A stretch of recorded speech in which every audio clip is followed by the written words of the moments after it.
पूजा में दो चीजों का होना बहुत जरूरी है, बहुत ध्यान देना है।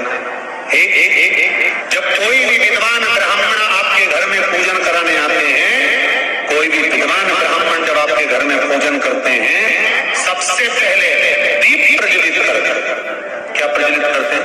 दीप।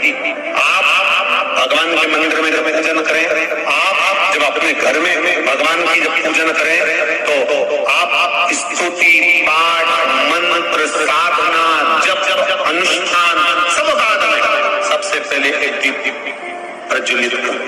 अखंड दीप लगाते हैं लोग, क्यों लगाते हैं? उसका कारण क्या है?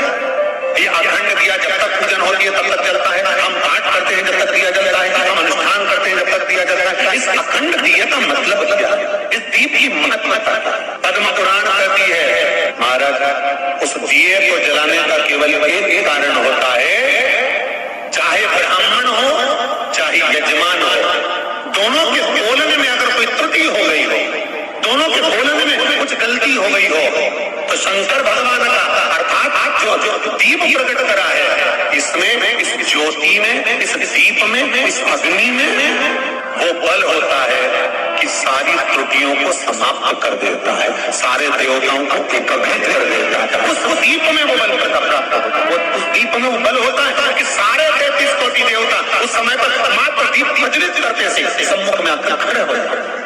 घी की बाती में लगे हुए दीपक की बात चल रही है, कैंडल की नहीं, मोमबत्ती की नहीं।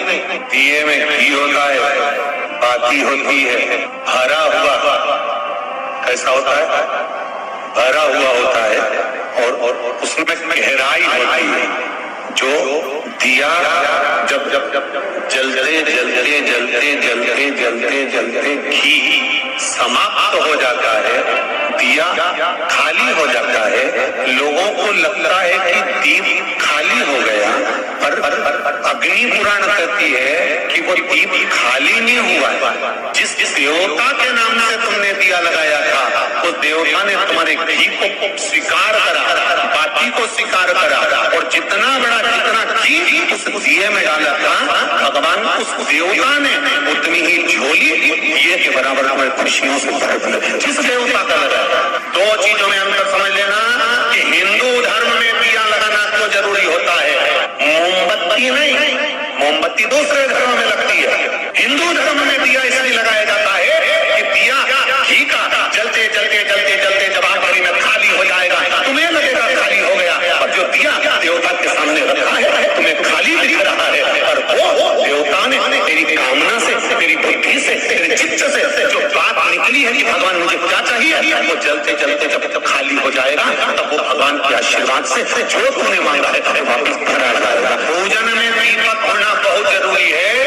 और दूसरा है, ऐसी कोई पूजन नहीं जिसमें महादेव नहीं। अगर जिस पूजन में शंकर नहीं होंगे तो पूजन कोई देवता स्वीकार नहीं करता, कोई देवता स्वीकार नहीं करेगा, उस पूजन का कोई फल नहीं। जिसमें शिव नहीं है, जिस घर में शिव नहीं होता, जिसके घर में भगवान शंकर का शिवलिंग नहीं है, जिसके घर में भगवान शंकर का शिवलिंग विराजमान नहीं है, उसके घर में वो कितना भी चाहे अनुष्ठान पर अनुष्ठान कर ले, चाहे जाप पर जाप कर ले, चाहे वो पाठ पर पाठ कर ले, चाहे वो कितना भी संकल्प ले ले, चाहे कितनी भी पूजन कर ले, स्वीकार नहीं।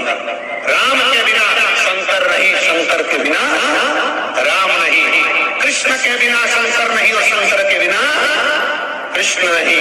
इसलिए आज भी मेरे बद्रीनाथ जाओ तो बीच में केदारनाथ जी पढ़ते हैं, तिरुपति जाओ तो नीचे कपिलेश्वर महादेव पढ़ते हैं, नाथ द्वारा जाओ तो एक लिंग जी पढ़ते हैं। ऐसा कोई कृष्ण मंदिर, राम मंदिर बता दो जिस मंदिर के पास में शंकर का शिवालय नहीं हो, जिस मंदिर के पास में शंकर जी नहीं हो। नाथ द्वारा में जाओगे तो शिव मिलेंगे, द्वारका जी जाओगे, द्वारका जी के दरवाजे पर प्रवेश करोगे, सबसे पहले शंकर का दर्शन हो। ब्रह्म लोक के देवता हैं भगवान ब्रह्मा, वैकुंठ लोक के देवता हैं भगवान विष्णु, और मृत्यु लोक का अगर कोई देव है तो वो कौन है?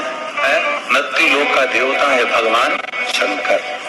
एक देव महादेव, मृत्यु लोक का देव।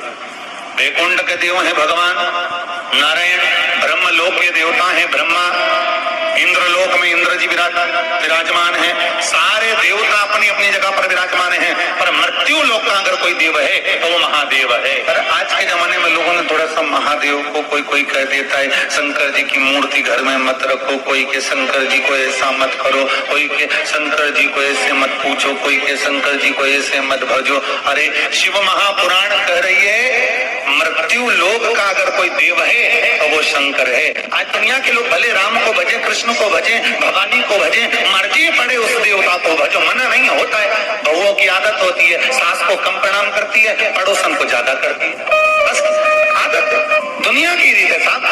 बहू कितनी भी अच्छी लेकर आना, सबसे ज्यादा अगर मांग करेगी तो वो चाची सास का, बुआ सास का, काकी सास का, पड़ोसन का, पड़ोस में रहने वालों का ज्यादा आदत करेगी। और घर में सास भले बैठी है, बेचारी बैठी रहे, अचार भी पूछेगी तो पास वाली से, कपड़े का पूछेगी पास वाली से, कुछ भी पूछेगी बाजू वाली से। और घर में सास बैठी, सास इतनी विद्वान, इतनी चतुर, और उससे उसकी बने नहीं, उसको पूछे।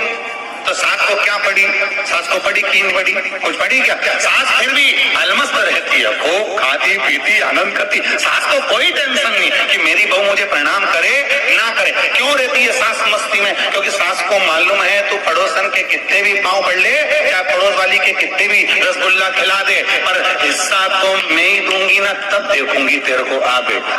सास को चिंता नहीं है।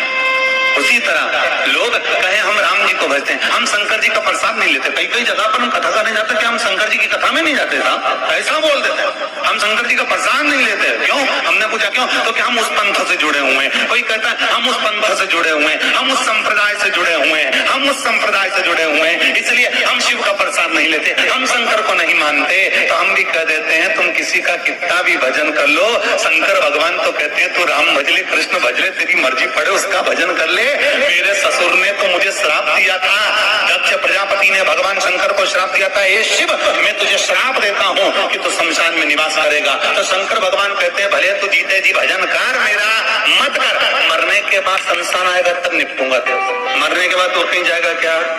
अरे बोलो तो नहीं, मरने के बाद कहीं का ले जाए तुम्हें दूसरी जगह पिकनिक मनाने के लिए ले जाएंगे, कहाँ?